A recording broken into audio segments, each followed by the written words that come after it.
Hi everybody, मैं कृष्णांश आप सबका स्वागत कर रहा हूँ स्टडी प्लेटफॉर्म स्टडी स्टार पर। जैसे कि आपको मालूम होगा, इस चैनल के माध्यम से एवरीडे मॉर्निंग पर हम करंट अफेयर डिस्कशन करते हैं और आज का डेट है 17 नवंबर। इसका मतलब 16 नवंबर का करंट अफेयर्स पड़ेगा। तो टाइम को वेस्ट ना करते हुए चलिए सेक्शन का शुरू करते हैं। 16 नवंबर को हम सेलिब्रेट करते हैं 2 डेज इंपॉर्टेंट होते हैं, एक नेशनल प्रेस डे और एक हो गया international day for tolerance. National press day के हिसाब से वो डे मनाते हैं, लेकिन international day for tolerance, tolerance का मतलब होता है सहिष्णुता, इसी के हिसाब से मनता है। लेकिन इसके ऊपर थोड़ा बहुत क्वेश्चन बन जाता है, तो चलिए पहले वो देख लेते हैं। देखिए ये वाला, देखिए, नहीं ये नहीं है, हाँ ये इंटरनेशनल डे फॉर टॉलरेंस। क्यों ये किसके द्वारा स्टार्ट हुआ था? यूनेस्को द्वारा डिक्लेयर किया था, इसको स्टार्ट किए थे। यूनेस्को क्या है? United national educational scientific cultural organization, full form है, जो कि 1995 से डिक्लेयर किया है कि international day for tolerance celebrate कीजिए। तो कहाँ पर है? फ्रांस के पेरिस में, इतना याद रखें, ठीक है। नेक्स्ट, सादत रहमान कहाँ पर है? बांग्लादेश की। Has been awarded the prestigious international children's peace prize 2020। इन prestigious international children peace prize 2020 की किताब किसने जीते हैं? सादत रहमान ने, ठीक है। तो सादत रहमान का इमेज भी देख लीजिए, आपका माइंड में सेट हो जाएगा। ये इमेज है सादत रहमान, इसके पीछे जो अवार्ड को धरे है, और पीछे कौन है? मलाला, जो कि पाकिस्तान से बिलोंग्स करते हैं। और वो क्या है? वो आपका 2014 में पीस अवार्ड नोबेल प्राइज से तरफ से पाए थे, ठीक है। इसलिए वो इस अवार्ड उनको दिए, ठीक है। चलिए, उनके हाथ पे ये दिए, वो भी पूछ सकता है, ठीक है, क्योंकि इसका वो भी बहुत इंपॉर्टेंट है। लुइस हैमिल्टन क्या हुआ? Lewis Hamilton wins Turkish grand prix 2020। Turkish grand prix 2020 में किसने जीते हैं? लुइस हैमिल्टन है, ठीक है। लेकिन कहाँ पर ये एस्टेब्लिश हुआ था? कहाँ पर हुआ था? इस्तांबुल पार्क पर, जहाँ तुर्की में, ठीक है। इस्तांबुल पार्क कहाँ पर भी पूछ सकते हैं। तो इसका भी इमेज देख लीजिए, ये है लुइस हैमिल्टन, वो तो सबको मालूम होगा, ठीक है। चलिए next, India successfully test fire QUSM। QUSM का फुल फॉर्म क्या है? Quick reaction surface to air missile, ठीक है।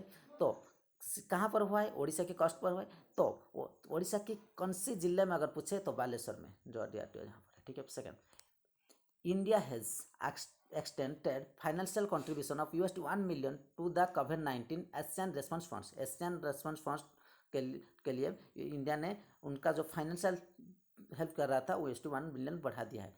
किसके लिए? कोविड-19 के लिए, ठीक है। एक्सटर्नल अफेयर्स मिनिस्टर कौन? जयशंकर। उन्होंने क्या किया? Represent India at the 15th east Asia summit 2020। इस 15th ईस्ट एशिया समिट 2020 में जयशंकर ने रिप्रेजेंट किए हैं, उनका इमेज देख लीजिए, ये है। अब आपको मालूम पड़ रहा होगा ये कौन है, ठीक है। चलिए नेक्स्ट, हर्षवर्धन। हर्षवर्धन कौन है?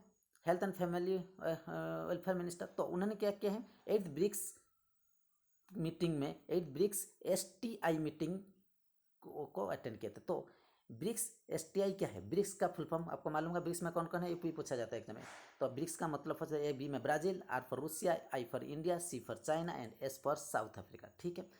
तो और STI क्या है? Science technology and innovation. वो आप याद रखें कि doctor Harshvardhan attend 8th BRICS science technology and innovation minister meeting में अटेंड किए थे, ये याद रखें।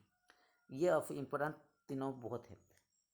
केतम लेक कहाँ पर है? यूपी में है। ये एडेड हो गया है रामसर साइट में। रामसर साइट क्या है पहले समझ लीजिए, फिर आप याद रखेंगे कि देखिए रामसर साइट बहुत important exam point of view से। रामसर साइट क्या है? मैं तो इसको किसने एस्टेब्लिश किया था पूछेंगे तो 1971 से ये रामसर साइट एस्टेब्लिश हुआ था बाई यूनेस्को। और यूनेस्को का हेडक्वार्टर में बता चुका हूँ, जो कि फ्रांस पेरिस में, और full form united national educational scientific cultural organization. लेकिन रामसर का साइट क्या है? तो देखिए, अगर मैं रामसर का साइट कहूँ तो जो वेटलैंड होता है, वेटलैंड क्या है? जिस आप देखेंगे कुछ जगह में सभी टाइम पानी होता है और 12 महीने तक, लेकिन और कुछ जगह में कुछ देर तक पानी रहता है। लेकिन यहाँ पर देखिए, अब तो ऐसे भी वाटर देखे होंगे, इसके अंदर वृक्ष नहीं होता है, ट्री नहीं होता है, लेकिन कुछ वाटर होता है जिसके अंदर ट्री भी होता है, ठीक है। और वेटलैंड इस प्रकार का है, और कुछ बार्ड्स भी होते हैं आसपास पर, कुछ लोग भी रहते हैं आसपास पर, हेल्प रहता है। तो इसी के हिसाब से कुछ बना है उनके गाइडलाइन की, और रामसर साइट में जाएगी, ठीक है ना।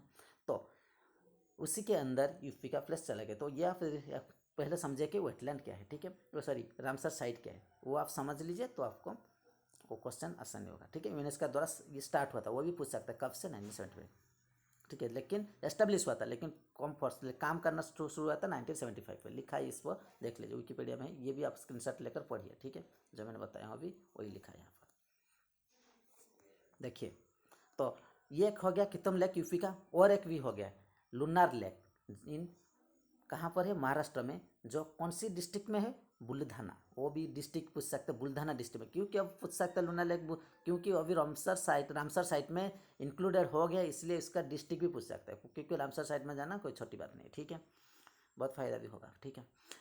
Last, world first tram library from children in West Bengal. Children's date में जो 14 नवंबर का था चिल्ड्रेंस डे, तो वहाँ इस डेट में वर्ल्ड फर्स्ट ट्रॉम लाइब्रेरी कहाँ पर हुआ है, वेस्ट बंगाल में। तो वो भी देख लीजिए, वहाँ पर जब ट्रैवलिंग करेंगे स्टूडेंट, छोटे छोटे चिल्ड्रेन, तो वहाँ पर पढ़ पाएंगे। देखिए ये इस प्रकार का हुआ है, ठीक है।